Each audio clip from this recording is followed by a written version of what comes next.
मैं एक शिव गुरु का भजन सुनाने जरूर। कैसा लगेगा मेरा गीत कमेंट में ज़रूर बताना, और हर हर महादेव ज़रूर लिखना, और लाइक शेयर सब्सक्राइब ज़रूर करना, और मेरे चैनल को आगे बढ़ाना।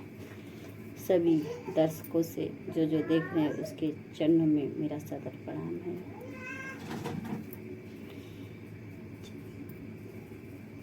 शिव जी चले कैलाश, बुनिया पड़ने लगी। शिव जी चले कैलाश, पनिया पड़ने लगी।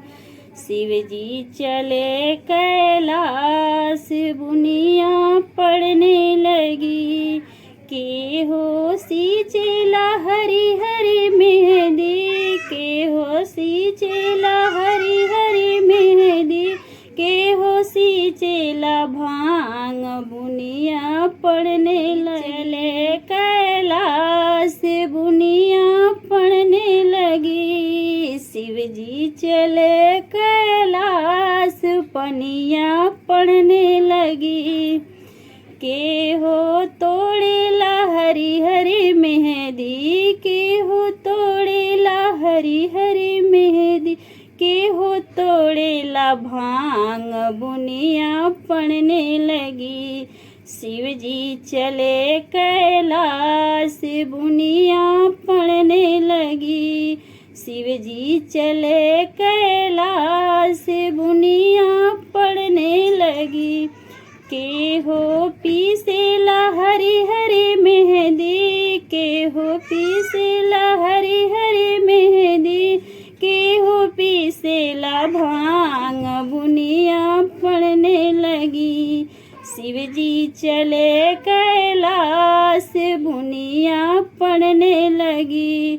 शिव जी चले कैलाश, पनिया पड़ने लगी।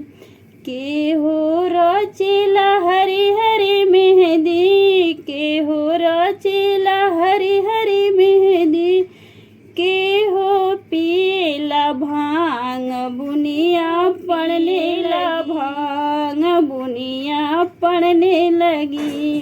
गौरा रचलिन हरी हरी मेहंदी, गौरा रचलिन हरी हरी मेहंदी, भोले पियलन भांग बुनिया पड़ने लगी। अरे भोला पियलन भांग बुनिया पड़ने लगी। शिव जी चले कैलाश, बुनिया पड़ने लगी। शिव जी चले कैलाश, बुनिया पड़ने लगी।